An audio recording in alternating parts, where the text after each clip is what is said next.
তারা যেন প্রভুতে বৃদ্ধি পায়। আমরা ঈশ্বরকে ধন্যবাদ দিই সুমিতা এবং বকুলের জন্য, যারা প্রচুর পরিশ্রম করছে। এইভাবে সুখেন্দু এবং শ্রেয়া তারাও প্রভুর কাজ করছে। যারা যারা প্রভুর কাজ করছে তাদেরকে যেন আমরা তুলে ধরি, কেননা এটা আমাদেরও প্রত্যেকেরই কাজ, কিন্তু আমরা যেহেতু করতে পারছি না, আমরা তাদের পিছনে যেন দাঁড়াই, তাদের জন্য আমরা যেন প্রার্থনা করি। চারিদিকে প্রচুর মানুষ আছে যারা যিশুকে জানতে চায়, যারা সুসমাচার পাওয়ার জন্য আকাঙ্ক্ষিত, প্রভুকে জানবার জন্য আকাঙ্ক্ষিত, কিন্তু লোক নেই প্রভুর সেই কাজ করা। আমাদের এই কর্তব্য, প্রত্যেক খ্রিস্ট বিশ্বাসীদেরই কর্তব্য সুসমাচার প্রচার করা, অন্যকে প্রভুর কথা বলা। কিন্তু সেই ক্ষেত্রে যদি আমরা না পেরে থাকি, তাহলে অন্যরা যারা করছে তাদের জন্য যেন আমরা প্রার্থনায় যেন আমরা তুলে ধরি। সেই জন্য আপনাদের অনুরোধ করছি, মার্চ মাসের পর যে সমস্ত স্যাটারডে আছে, সেই স্যাটারডে গুলিতে ব্যাপটিজম হবে, আপনারা প্রার্থনায় থাকবেন। আমরা প্রভুর বাক্যের দিকে এই সময় দৃষ্টিপাত করব। আমি দুটো জায়গা থেকে পাঠ করব। প্রথম আমি পাঠ করব প্রথম যখন আমরা প্রথমে পড়ি রোমীয় 12 অধ্যায়।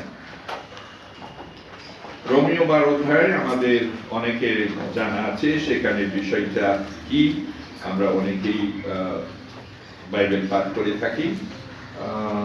রোমীয় 12 অধ্যায় সেখানে গুরুত্বপূর্ণ কথা বলা হয়েছে খ্রিস্ট বিশ্বাসীদের জন্য, বা প্রভু যিশুর শিষ্য এবং শিষ্যা বলে যারা স্বীকার করেছে তাদের সম্বন্ধে এই কথা লেখা আছে। অতএব এই ভ্রাতৃগণ, ঈশ্বরের নানা করুণার অনুরোধে আমি তোমাদেরকে বিনতি করিতেছি, তোমরা আপন আপন দেহকে জীবিত, পবিত্র, ঈশ্বরের প্রীতিজনক বলিরূপে উৎসর্গ করো, ইহাই তোমাদের চিত্তসঙ্গত আরাধনা।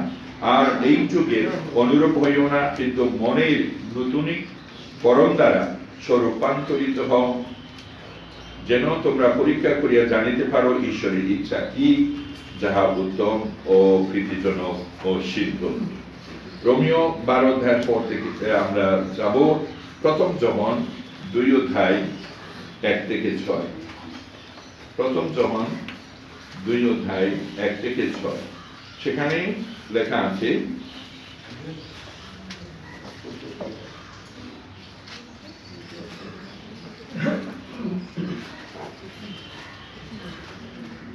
এক থেকে 6, প্রথম যখন 2 অধ্যায়। হে আমার বৎসেরা, তোমাদেরকে এই সকল লিখিতেছি যেন তোমরা পাপ না করো। আর যদি কেহ পাপ করে, তবে পিতার কাছে আমাদের এক সহায় আছেন, তিনি ধার্মিক, যীশু খ্রিস্ট।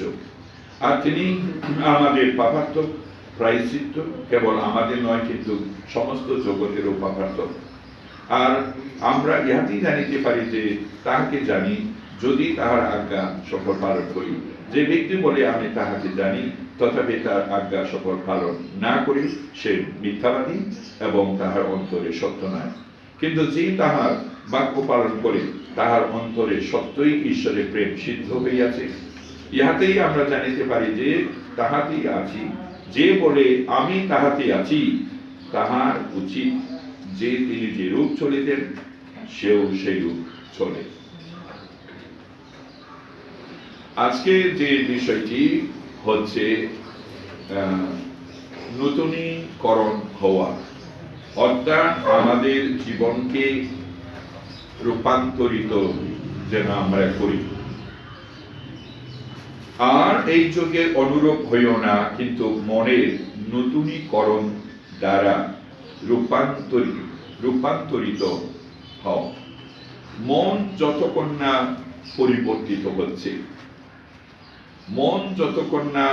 পরিবর্তিত হচ্ছে, রূপান্তরের কথা ভাবা যায় না। রূপান্তরিত হয় যখন মানুষের হৃদয়টা, মানুষের মনটা পরিবর্তিত হয়। যে বলে আমি তাহাতেই থাকি, তাহার উচিত যে তিনি যে রূপ চলিতেন, সেও তদ্রূপ চলে।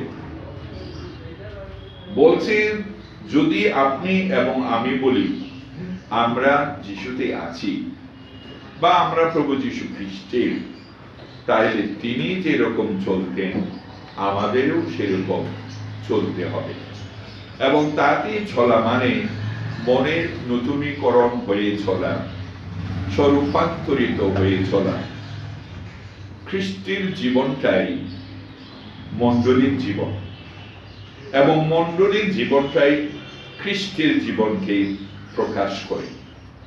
মন দিয়ে শুনবেন, খ্রিস্টের জীবনটাই মণ্ডলীর জীবন, এবং মণ্ডলীর জীবনটাই খ্রিস্টকে প্রকাশ করে বা প্রকাশ করে। আমরা যারা খ্রিস্টিয়ান হয়েছি, মণ্ডলীতে আমরা ভুক্ত হয়েছি, আমরা নিজেদেরকে বিশ্বাস করে আমরা মণ্ডলীর একজন সভ্য এবং সভ্যা, এবং এইটাই হচ্ছে মণ্ডলী। যারা প্রভুকে বিশ্বাস করে জেনে তার কাছে আছে, তারা হচ্ছে মণ্ডলী। এবং সেই জন্যই মণ্ডলীর জীবনটাই হচ্ছে খ্রিস্টের জীবন, আর এই খ্রিস্টের জীবনটাই খ্রিস্টকে প্রকাশ করে। আমরা যদি একজন খ্রিস্ট বিশ্বাসী মণ্ডলীর সঙ্গে যদি যুক্ত হয়ে থাকি, তাহলে এই মণ্ডলী অর্থাৎ আপনি এবং আমি খ্রিস্টকে আমরা প্রকাশ করি। একজন খ্রিস্ট বিশ্বাসী মণ্ডলীতে অবস্থান মণ্ডলীকে গৌরব প্রদান করবে, মণ্ডলীতে খ্রিস্টের সৌন্দর্যকে প্রকাশ করবে। যে ব্যক্তি, যে খ্রিস্ট বিশ্বাসী মণ্ডলীতে অবস্থান করে, আপনি এবং আমি মণ্ডলীতে আমরা রয়েছে অবস্থান করি, এবং আমাদের এই মণ্ডলীতে অবস্থান থাকা খ্রিস্টের সৌন্দর্যকে প্রকাশ করবে। খ্রিস্টের যে সৌন্দর্য, খ্রিস্টের যে গুণাবলী, সেটাকে প্রকাশ করবে। সেই জন্য মণ্ডলীতে এসে কোনো প্রকার ডুপ্লিকেট লাইফ লিড করা যাবে না। যদি মণ্ডলীতে এসে আমরা 2 নম্বরে জীবনযাপন করি, 2 নম্বরে জীবনযাপন করা মানে হচ্ছে 2 নৌকায় পা দিয়ে চলা। 2 নৌকায় পা দিয়ে চলা মানে হচ্ছে ঈশ্বরের বা খ্রিস্টের অনুরূপ না হয়ে বা রূপান্তরিত না হয়ে চলা। এই জন্যই আমাদের মনে রাখতে হবে, যদি আমরা কোন রকম ভাবে আমাদের জীবনকে দুটো জায়গাতে রেখে, অর্থাৎ একটা জীবন জগতে আর একটা জীবন খ্রিস্টতে, এটা হয় না। না হয় আমরা জগতেরই লোক, জগতের অনুরূপ হয়ে আমরা জীবন যাপন করছি, না হয় আমরা খ্রিস্টের অনুরূপ হয়ে আমরা জীবন যাপন করছি। যে কোনো একটাতে আমাদের জীবন থাকবে। সেই জন্য মণ্ডলীকে বা আপনাকে এবং আমাকে ব্যক্তিগত জীবনে কোন দিকে চলবে সেটা সিদ্ধান্ত নিতে হবে আমাদেরকে। আমাদের ডিরেকশন অর্থাৎ গতিপথ আমাদেরকে পছন্দ করে নিতে হবে। একজন ব্যক্তিকে তার ডিরেকশন বা তার গতিপথ মনোনীত করতে হবে। সে যদি জগতের প্ল্যানে, জগতের অনুরূপে যদি চলতে চায়, সে চলবে, বা সেই যদি খ্রিস্টের অনুরূপ হয়ে খ্রিস্টের পথে চলতে চায়, তাকে সেই রকম মনোনীত বা সেরকম সিদ্ধান্ত নিয়ে তাকে চলতে হবে। যতক্ষণ না মণ্ডলী অর্থাৎ আমরা নিজেদের জীবনকে প্রভুর হাতে দিচ্ছি, নতুনীকৃত হবার কোনো সুযোগই নেই। এবং এই নতুনীকৃত হয়ে আমরা স্বরূপান্তরিত হই আমরা যখন আমরা নিজেদের জীবনকে খ্রিস্টের কাছে সঁপে দিই, খ্রিস্টের কাছে যখন আমরা উৎসর্গ করি। মনে, পরিচর্যায়, বিশ্বাসে এবং চলাতে আমাদের নতুনীকৃত হতে হবে। এবং এই নতুনীকৃত হওয়া যায় কেবলমাত্র যখন আমরা শৃঙ্খলাবদ্ধ হই, যখন আমরা নিয়মাবর্তিতে আমরা চলি। কোন খ্রিস্টানই ডিসিপ্লিনের বাইরে নতুনীকৃত হতে পারে না এবং হওয়াও সম্ভব নয়।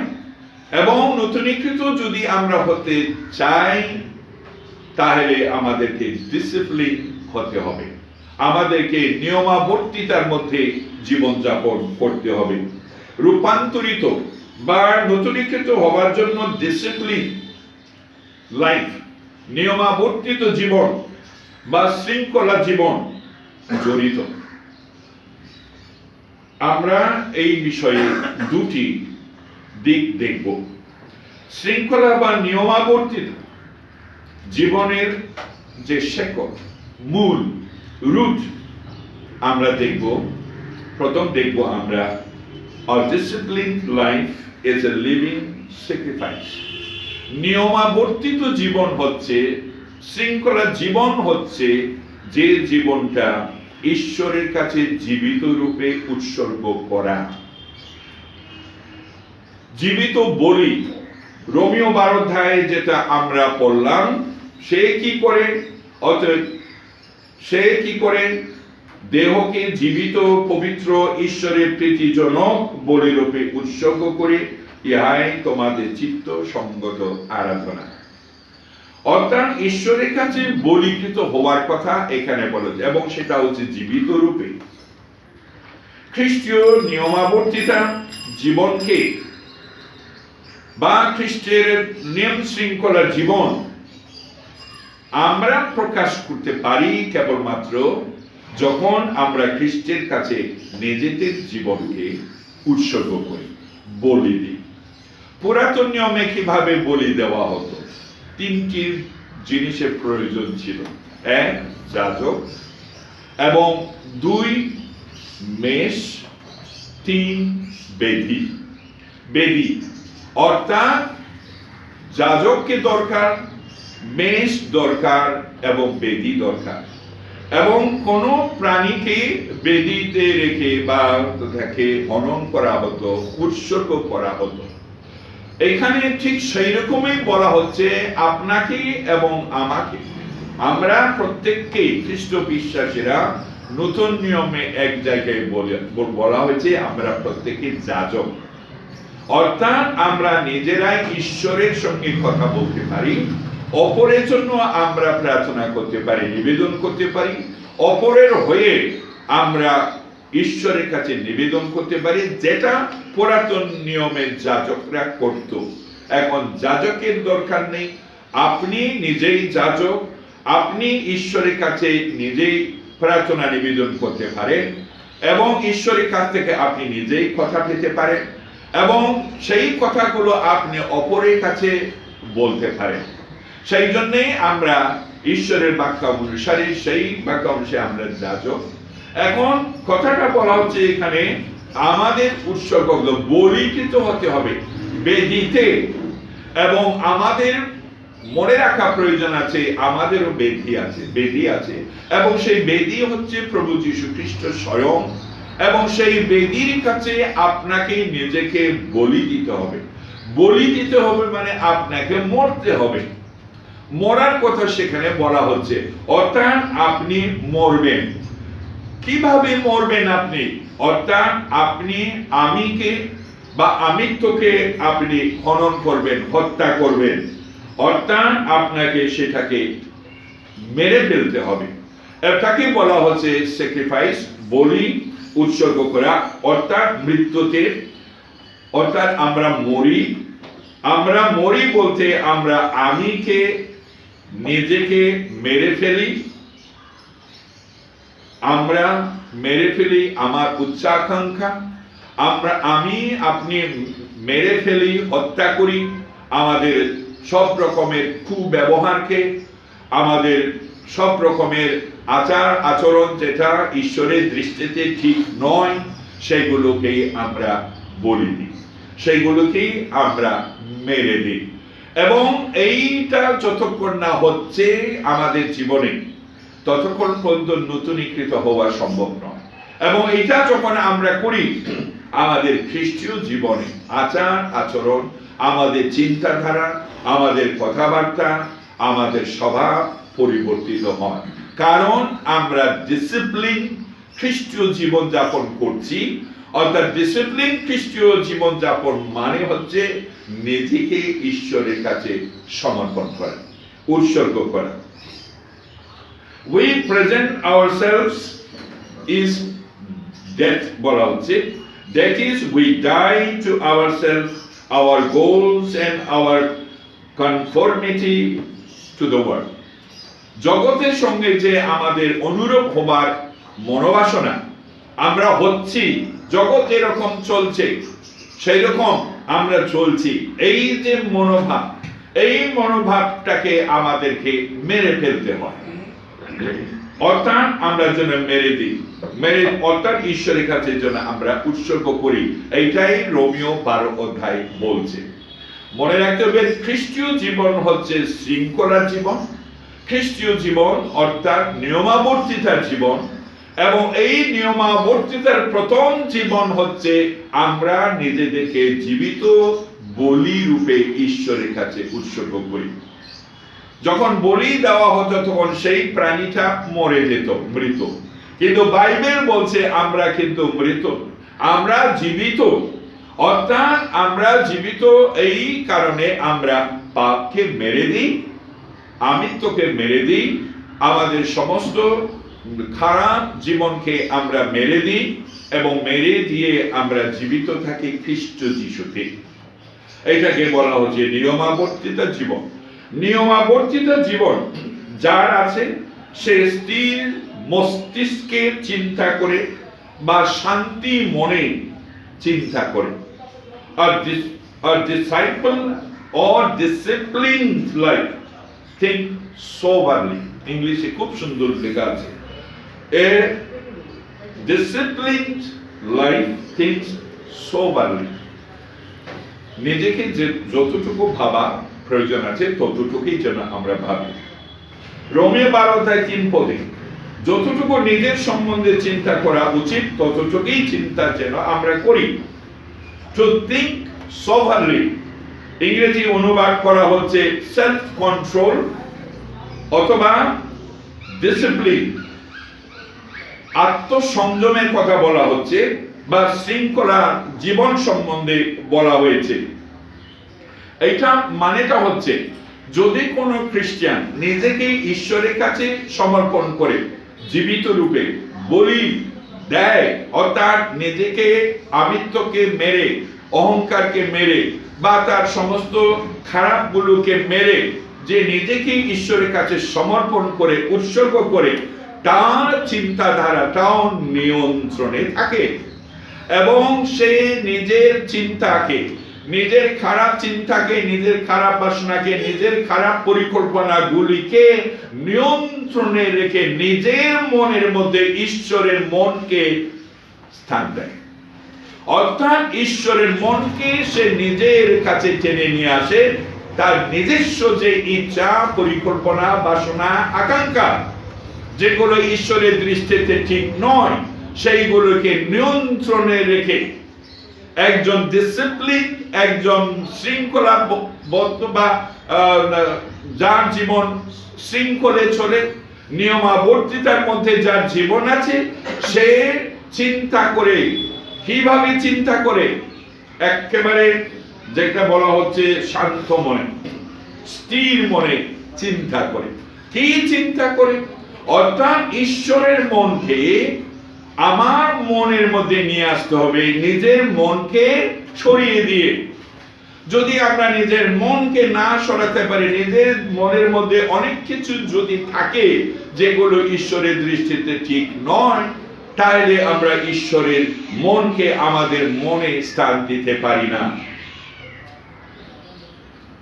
নিয়মাবর্তিত জীবন অর্থাৎ শৃঙ্খলা জীবন হচ্ছে মনকে সংযমে রাখা, মনকে সংযমে রাখা বা নিয়ন্ত্রণে রাখা, সেই সকল প্রকার ইচ্ছা ও বাসনাকে আয়ত্ত রেখে খ্রিস্টের মনকে নিজের মনে নিয়ে আসে বা জীবনে নিয়ে আসে।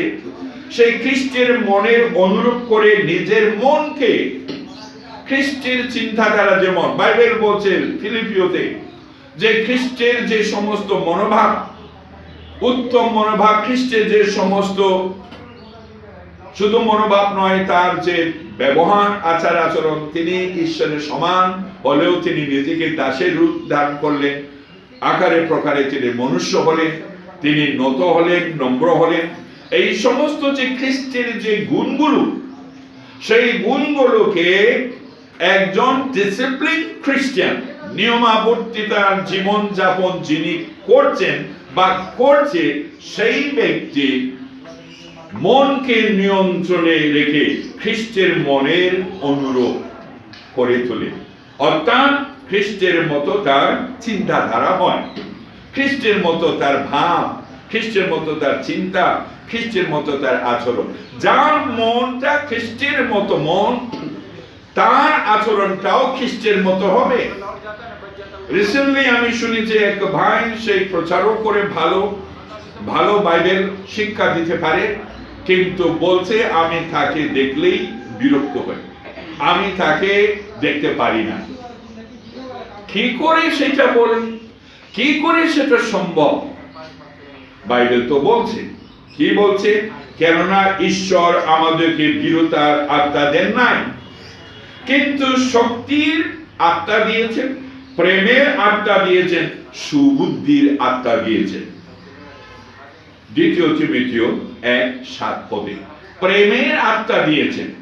অর্থাৎ যে ব্যক্তি খ্রিস্টীয় জীবন যাপন করছে, তার মানে খ্রিস্টীয় জীবন যাপন করা মানে ডিসিপ্লিন লাইফ, অর্থাৎ শৃঙ্খলার জীবন সেই খ্রিস্টান করছে।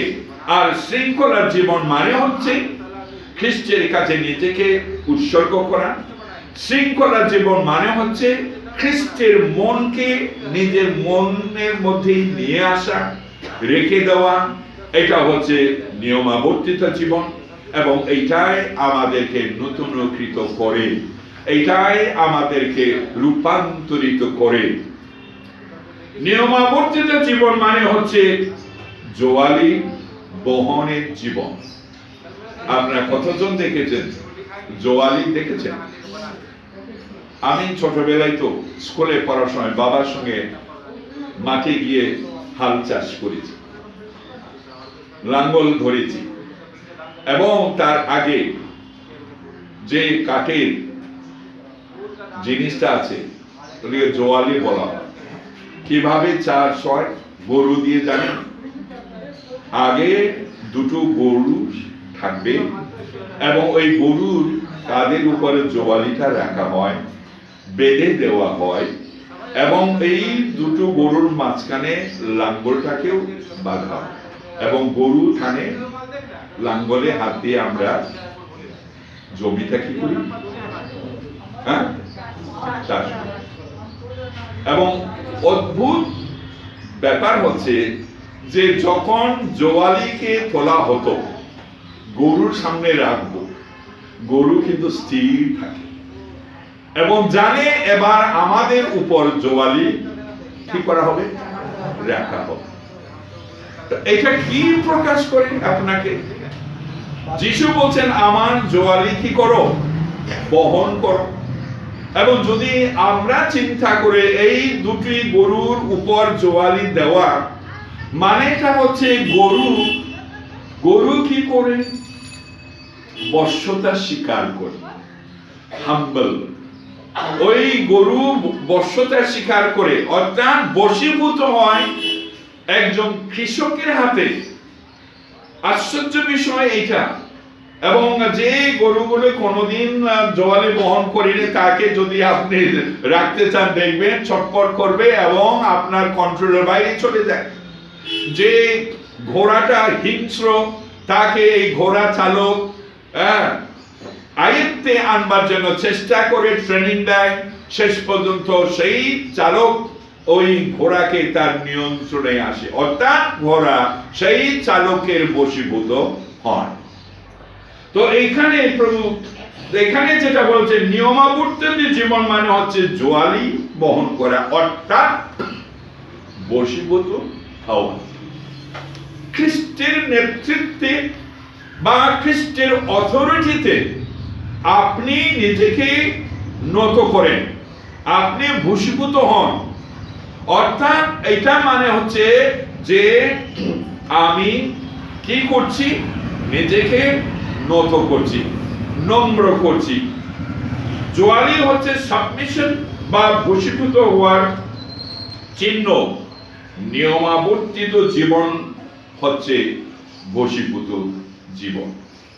নিয়মাবর্তিত জীবন হচ্ছে ঈশ্বরের কাছে উৎসর্গ করা। নিয়মাবর্তিত জীবন হচ্ছে শৃঙ্খলার জীবন হচ্ছে ঈশ্বরের মনকে, খ্রিস্টের মনকে নিজেদের মনের মধ্যে প্রবেশ করানো, অবস্থান বা স্থান দেওয়া। আর নিয়মাবর্তিত জীবন হচ্ছে বশীভূত জীবন।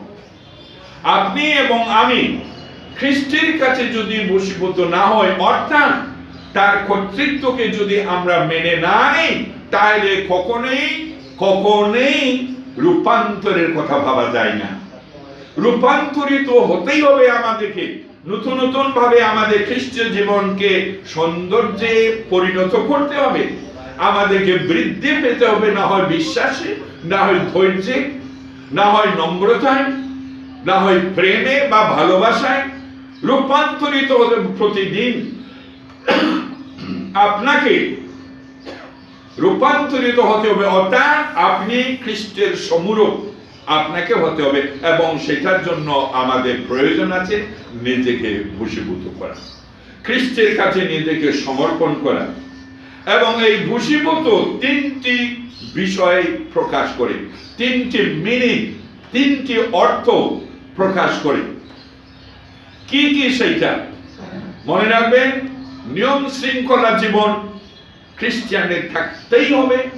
যেই খ্রিস্টান নিয়ম শৃঙ্খলার বাইরে জীবন যাপন করে, নিজেকে নিয়ন্ত্রণে রাখে না, সেই খ্রিস্টানের কাছে স্বরূপান্তর হবার কথা ভাবাই যায় না, হতে পারবে না। তিনটি বিষয়। প্রথম, বশীভূত মানেটা কি?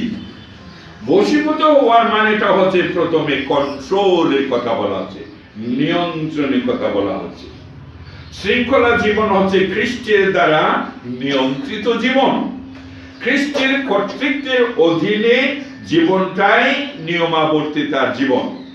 খ্রিস্টের কর্তৃত্বের অধীনে থাকা মানেটাই হচ্ছে কি? নিয়মাবর্তিত জীবন। নিয়মাবর্তিত জীবন যার আছে সে হচ্ছে নম্র। তার মধ্যে নম্রতার আত্মা পাওয়া যাবে। নম্রতার শব্দকে যদি আমরা ভালো করে চিন্তা করি, দেখি, তাহলে হচ্ছে শুধু বশীভূত হওয়া একজনের কাছে নয়। বশীভূত আমাদের হতে হবে সব দিক দিয়ে। বশীভূত শুধুমাত্র বলা যায় একজনের কাছে, যখন কেউ নত করে নম্র হয়। খ্রিস্টের কাছে আপনি এবং আমি নত এবং নম্র আমাদের হতেই হবে। এটা বশীভূত জীবনের কথা বলা হয়। প্রভু যীশু খ্রিস্টের জীবন যদি আমরা দেখি, তাহলে আমরা দেখি প্রভু যীশু খ্রিস্ট পিতার কাছে বশীভূত ছিলেন। তিনি সব সময় পিতার আদেশ মান্য করেছেন, পিতার ব্যাখ্যা অনুসারে তিনি চলেছেন, কথা বলেছেন, কাজ করেছেন। সম্পূর্ণরূপে তিনি পিতা ঈশ্বরের অধীনে ছিলেন। দ্বিতীয় যে বশীভূত মিনিং, প্রথম হচ্ছে নিয়ন্ত্রণ, এবং দ্বিতীয় হচ্ছে কনসেন্ট, সম্মতি বা রাজি হওয়া। আমরা তখনই ডিসিপ্লিন বা আমরা নিয়ম শৃঙ্খলার মধ্যে থাকি যখন আমরা থাকতে চাই বা থাকতে রাজি হই। ঈশ্বর আপনাকে, যিশু আপনাকে জোর করে করবেন না। আপনি যদি থাকতে চান, আপনি যদি থাকবার যদি আপনার ইচ্ছা থাকে, আপনি করতে পারেন।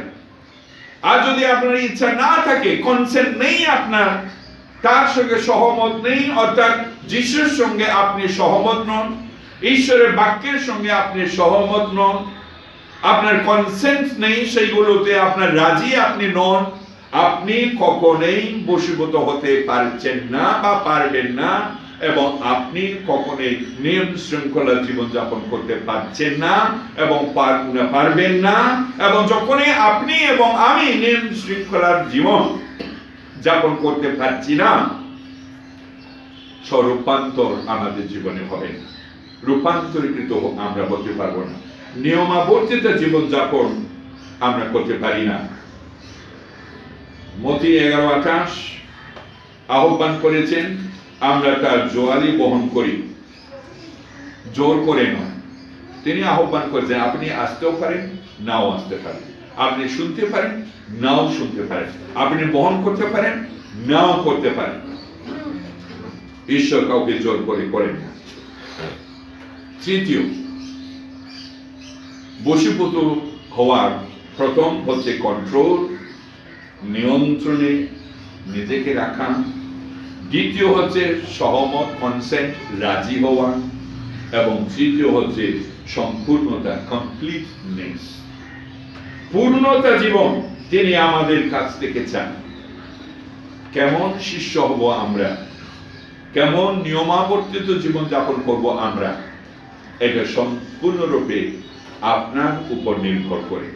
আপনি যখন নিজেকে প্রভুর কাছে সঁপে দেন, সমর্পণ করেন, তখন আপনার জীবনে এই সম্পূর্ণতা আসবে।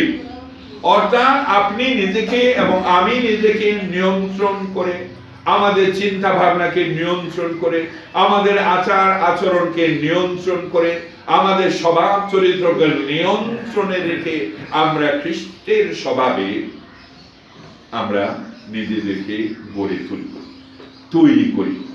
তখনই আসে আমাদের জীবনে রূপান্তর। তখনই আমরা বলতে পারি আমরা রূপান্তরিত, নূতনীকৃত। আমি আপনাদের কাছে আজকে 7টি প্রশ্ন রাখবো, এবং এই 7টি প্রশ্ন আমরা অনেকেই লিখি, আমরা অনেকেই লিখি না। এই 7টি প্রশ্নের উত্তর আপনি নিজেই প্রভুর সামনে বসে উত্তর দেবেন, এবং আপনি পার্সেন্টেজ দেবেন কত আপনি এই বিষয়ে পার্সেন্টেজ দিতে পারেন। ঠিক আছে? 7টি প্রশ্ন। প্রথম প্রশ্ন আমার জীবনেও, এটাও প্রযোজ্য, আপনার জীবনে প্রযোজ্য।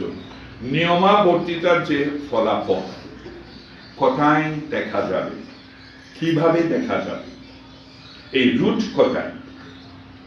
The fruits of a disciplined life. নিয়মাবর্তিতার জীবনে যে রুট, মূল শেকড় প্রমাণিত হয় কিসের মাধ্যমে? ফলের মাধ্যমে, ফ্রুট। এবং এই 7টি প্রশ্ন আমি আপনাদের সামনে রাখছি। প্রথম প্রশ্ন, ঈশ্বরের, নিজের ও অপরের প্রতি আপনার আচরণ কেমন? আপনার যে আচরণ, আবার বলছি, ঈশ্বরের, নিজের ও অপরের প্রতি আপনার আচরণ কেমন? শৃঙ্খলাবদ্ধ। কেমন শৃঙ্খলাবদ্ধ? How disciplined is your attitude towards yourself, God and others? আপনার আচরণ কত? 50%, 70%, 80%, 90% না 10%? আপনি দেবেন। যদি আপনি বলেন আমার অপরের প্রতি আমার আচরণ মাত্র 25, তাহলে আপনি 25 থেকে বাড়িয়ে যেতে পারেন কত? 50-এ যেতে পারেন, 70-এ যেতে পারেন, 80-তে যেতে পারেন। আপনাকে নিজেকেই সেটা দিতে হবে।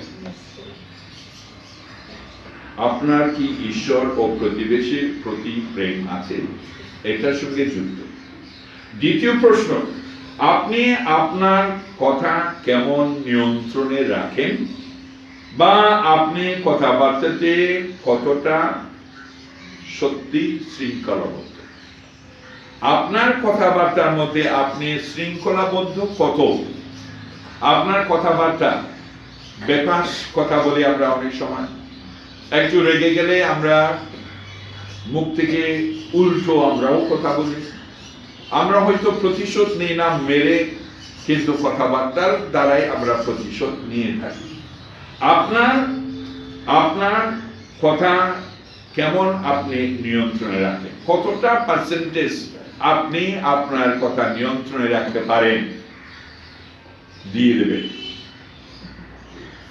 বাইবেল বলছে, আমার মুখের বাক্য ও আমার চিত্তের ধ্যান তোমার দৃষ্টিতে গ্রাহ্য হোক। এই সদাপ্রভু আমার শৈল ও আমার মুক্তিদাতা। আপনার কথাবার্তা ঈশ্বরের দৃষ্টিতে কতটা গ্রহণীয়, বা আপনার কথাবার্তা অপরের প্রতি কেমন? তৃতীয়, নৈতিক জীবনে আপনি কতটা শৃঙ্খলাবদ্ধ? নৈতিক জীবনে আমি কতটা শৃঙ্খলাবদ্ধ? How discipline are your morals? আমার নৈতিক জীবনে আমি কতটা ডিসিপ্লিন, কতটা আমি সংযমী? পার্সেন্টেজ দিন।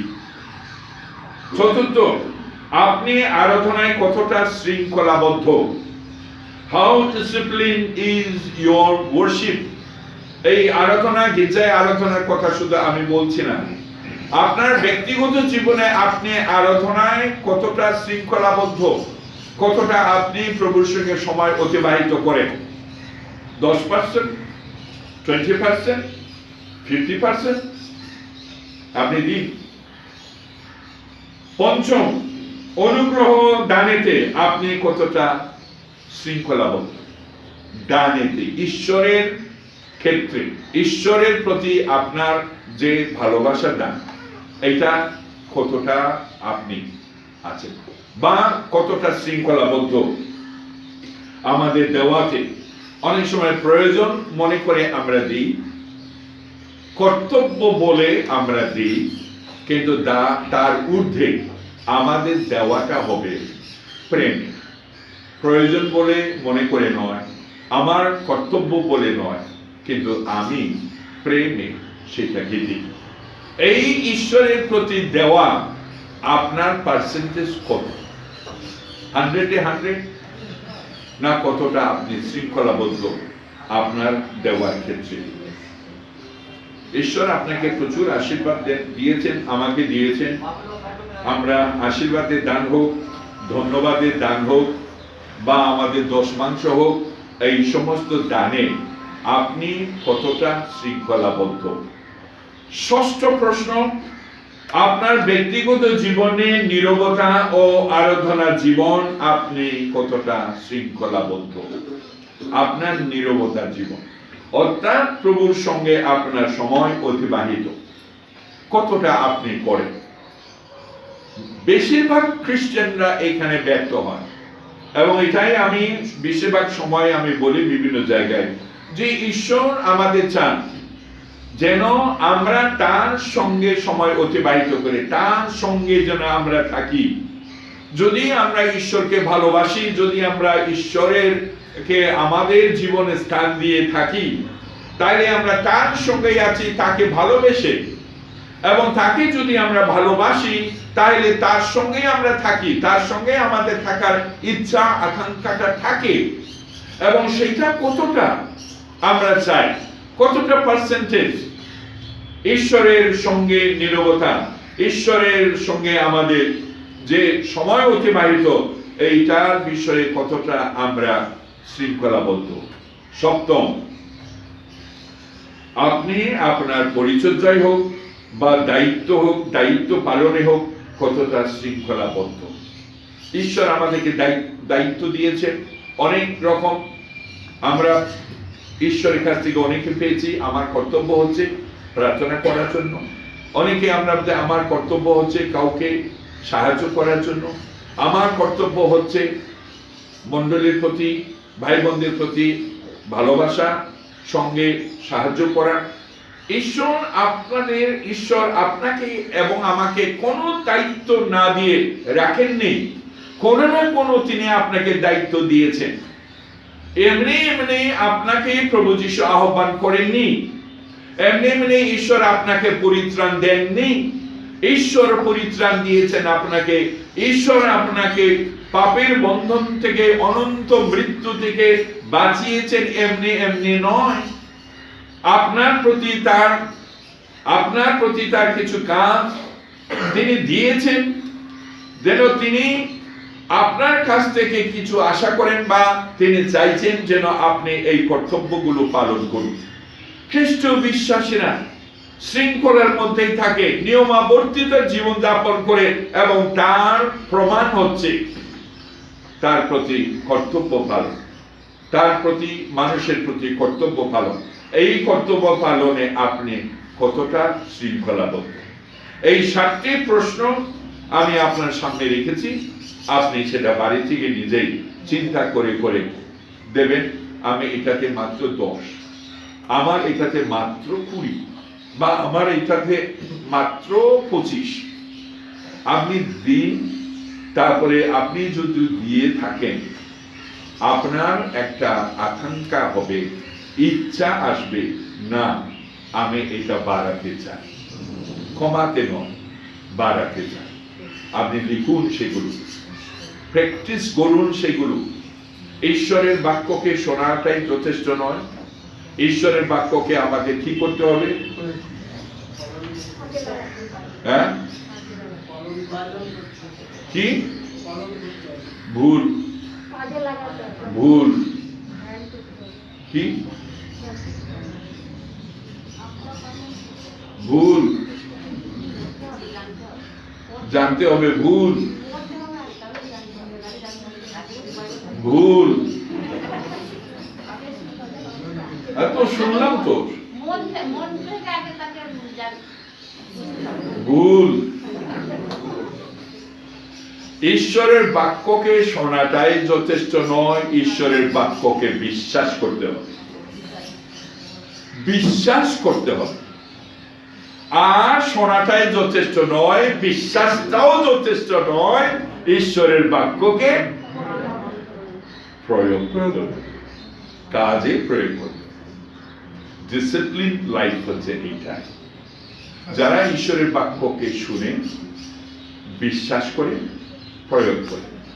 আপনি ঈশ্বরের বাক্যকে শুনলেন কোথাও, কেউ আপনাকে বলছে প্রচারে 10 ঈশ্বরে, আপনি শুনলেন, বিশ্বাসও করলেন, ও বাবা 5,000 টাকায় 500 যাবে, না বাবা পারবো না, তাই না? 10,000 টাকায় 1,000 টাকা, তো 10,000 টাকায় 1,000 টাকা, 1,000 টাকা না, তার মানে শুনেছে, বিশ্বাসও করেছে, প্রয়োগ করল। খ্রিস্টীয় জীবন হচ্ছে ডিসিপ্লিনের জীবন। এইটা ডিসিপ্লিন শেখায় আমার, নিয়মাশৃঙ্খল, নিয়মাবর্তিত জীবন। যে খ্রিস্টানের জীবনে নিয়মাবর্তিতা নেই, ডিসিপ্লিন নেই, সেই খ্রিস্টান নূতনীকৃত হবে না, রূপান্তরিত হবে না।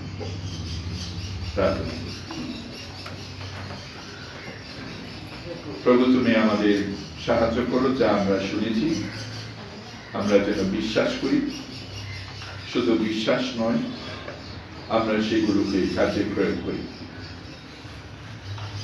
তুমি আমাদের প্রত্যেকজনের অন্তর তুমি স্পর্শ করো, কথা বলো তোমার বাক্যের দ্বারা। আমরা যেন যে বিষয়গুলো আজকে শুনেছি, আমরা যেন বাড়ি থেকেও আমরা ধ্যান করি, কতটা আমি দিতে পারি সেই সমস্ত বিষয়ে, আমার কর্তব্যে, আমার দেওয়াতে, বা আমার নীরবতা পালনে, বা আমার আরাধনায় কতটা আমি শৃঙ্খলাবদ্ধ। প্রভু তুমি আমাদের সবাইকে সাহায্য করো, যেন আমরা এর রেটিং করে আমরা যেন বসাতে পারি কোথায় কতটা আমি দিয়েছি, দিতে পেরেছি। তুমি আমাদের সকলকে সেই বিষয়ে সাহায্য করো, সচেতন করো, যেন আমরা খ্রিস্টীয় জীবনে তোমার সৌন্দর্যকেই যেন প্রকাশ করি। ব্যক্তিগত জীবনে আমরা যখন সৌন্দর্যকে প্রকাশ করি, তখনই আমরা মণ্ডলীর সৌন্দর্যকেই আমরা প্রকাশ করি। তোমার সেই খ্রিস্টীয় গুণাবলীকে যখন আমরা প্রকাশ করি মণ্ডলীতে, তখনই তুমি মহিমানিত হও, গৌরবান্বিত হও। তুমি আমাদের সবাইকে সাহায্য করো, অনুগ্রহ দয়া প্রদান করো। এই সময় প্রভু আমরা তোমার চরণে আরো বিনতি নিবেদন রাখি, তুমি সাহায্য করো প্রভু, যেন আমরা সততার সঙ্গে, পবিত্রতার সঙ্গে তোমার আদেশ মান্য করতে পারি। তুমি আমাদের জন্য খুশি প্রাণ দিয়েছ, রক্ত সেচন করেছ, নিজের দেহকে উৎসর্গ করেছ প্রভু। আমরা যেন সেই দিকে দৃষ্টিপাত করে তোমার প্রতি আমাদের ভালোবাসা, তোমার প্রতি আমাদের আনুগত্য বা কৃতজ্ঞতাকে যেন আমরা প্রকাশ করি অন্তর থেকে, শুধু আজ্ঞা পালন নয়, কিন্তু তোমার দুঃখের সহভাগী হয়ে তোমার সাক্ষ্য যেন আমরা তুলে ধরতে পারি অপরের কাছে। এটাই তো তুমি শিক্ষা দিয়েছ, যতদিন না তুমি আসবে আমরা যেন প্রভু অপরের কাছে তোমার সাক্ষ্যকে তুলে ধরি, অর্থাৎ অপরের সঙ্গে তোমার সুসমাচারকে যেন আমরা ভাগ করে নিতে পারি। তুমি আমাদের সেই বিষয়ে সচেতন করো, শুধু ভোজন পান নয়, কিন্তু প্রকৃতরূপে তোমার সাক্ষ্যকে বহন করে আমরা যেন তোমাকে তুলে ধরতে পারি। তুমি আমাদের সবাইকে সাহায্য করো, আশীর্বাদ করো। তোমার নিজের সামনে যখন আমরা উপস্থিত হচ্ছি, আমরা সততার সঙ্গে, পবিত্রতার সঙ্গে এবং ন্যায় আমরা যেন তা পালন করি। রুটি যা তোমার দেহের প্রতিস্বরূপ এবং দ্রাক্ষারস যা তোমার রক্তের প্রতিস্বরূপ, শুচি এবং পবিত্র করো। প্রার্থনা যিশুর নামে চাই।